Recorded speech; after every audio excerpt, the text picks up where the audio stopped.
Hello viewers, এখানে দেখো আমি কিছু ঢেঁকির শাক নিয়েছি।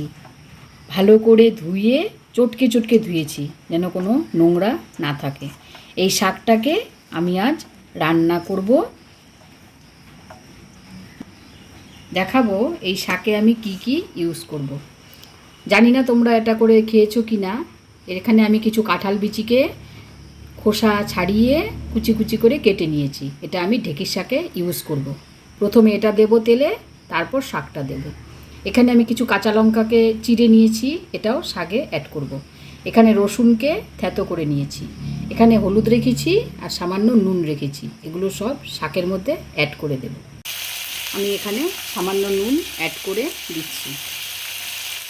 হলুদ গুঁড়োটাও এখানেই অ্যাড করছি। এই যে দেখো বন্ধুরা, কাঁঠালের বীজগুলোকে আমি একটু বেশি করে তেল দিয়ে প্রথমে লাল লাল করে ভেজে নেব।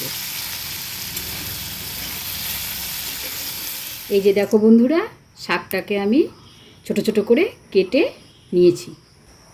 কড়াইয়ের তেলটা আমার গরম হয়ে গেছে। এখন আমি এখানে একটি শুকনো লঙ্কাকে ভেঙে দিয়েছি, কিছু কাঁচা লঙ্কাও অ্যাড করে দিচ্ছি, রসুনটাকেও অ্যাড করে দিচ্ছি।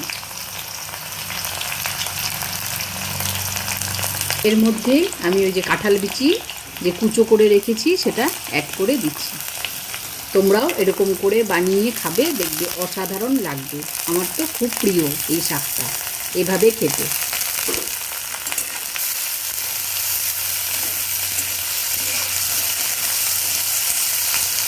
এবার আমরা দেখে নেবো কাঁঠালের বিচিগুলো কী পরিমাণ সেদ্ধ হলো। তো আমি দেখলাম কাঁঠালের বিচিগুলো সেদ্ধ হয়ে গেছে। তো এবার এর মধ্যে আমরা যে কেটে রাখা ঢেঁকি শাকগুলো ওটা অ্যাড করে দিলাম। এবার আমরা ঢেঁকি শাকটা আর কাঁঠালের বিচিটা ভালো করে মিশিয়ে রান্না করে নেবো। শাকটা যখন সেদ্ধ হয়ে যাবে তখন নামিয়ে নেবো। Thank you. তোমরা যারা আমার ভিডিওটা দেখো অবশ্যই লাইক, সাবস্ক্রাইব, শেয়ার করে দিও।